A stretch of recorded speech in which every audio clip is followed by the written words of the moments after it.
Mga kapuso, mag-ingat po tayo sa modus ng pagnanakaw na gumagamit ng birthday cake. Sa Quezon City, iginapos at pinagnakawan ng isang senior citizen at kanyang mga apo sa kanila mismong bahay ng mga salarin na may dala raw na birthday cake. Panoorin ang balitang hatid ni Bea Pinlac para wag maging biktima. Minanmanan ng pulisya ang isang MPV, dalawang motorsiklo, Kumiwalay pa NLEX to. at kotse na yan kung saan nakasakay ang 6 na suspect sa birthday cake modus sa isang bahay sa San Bartolome, Novaliches, Quezon City nitong Martes.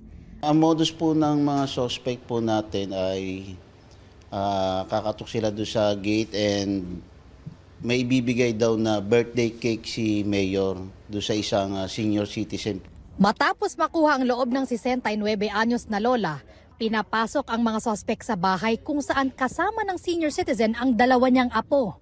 Iginapos umano ng mga suspect ang mga biktima, tinutukan ng baril at saka nagsimulang magnakaw. Nagawa pa nilang kumain sa loob ng bahay. Nakuha yung sasakyan, dalawang motor, laptop and iba't ibang klase ng mga alahas.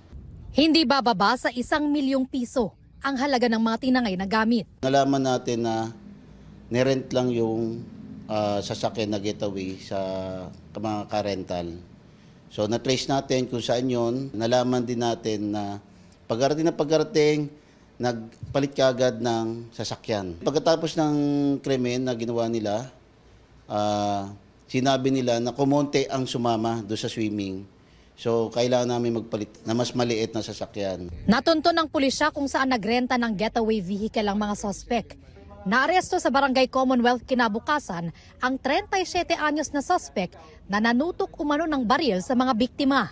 Doon natin nakita yung mga ninakaw na mga gamit. Yung laptop, alahas, mga IDs, pitaka. Hindi na po lahat na recover, ma'am. Itinanggi naman ng lalaki na sangkot siya sa krimen. Pero totoo aniyang may dala silang cake. Hindi raw siya bumaba ng sasakyan noon. Ako kasi nagmaneho doon, sila yung may dala ng cake. Dapat magsiswimming kami. Yun ang pagkakaalam ko. Paikot-ikot po kami, ma'am eh. Ikot, pupunta Manila, ganun po. Tapos mga bandang tanghali. Yun na po, nayaya po ako na na manehuin ulit yung sasakyan na pupunta doon sa isang lugar. Hindi ko po alam na may ganun na na modus na gagawin nila. Patuloy na tinutugis ang 5 pang kasabot sa krimen. Ayon sa pulisya, sila rin ang nasa likod umano ng kaparehong modus sa Mandaluyong. Dati na raw silang nasampahan ng kasong swindling at estafa. Ngayon, mahaharap sila sa reklamong robbery, carnapping at illegal possession of firearms. Hindi nakuhanan ng pahayag ang mga biktima. Sinusubukan namang kuhanan ng pahayag ang Quezon City LGU dahil sa pagbanggit ng mga suspect kay Mayor. Bea Pinlac, nagbabalita para sa GMA News.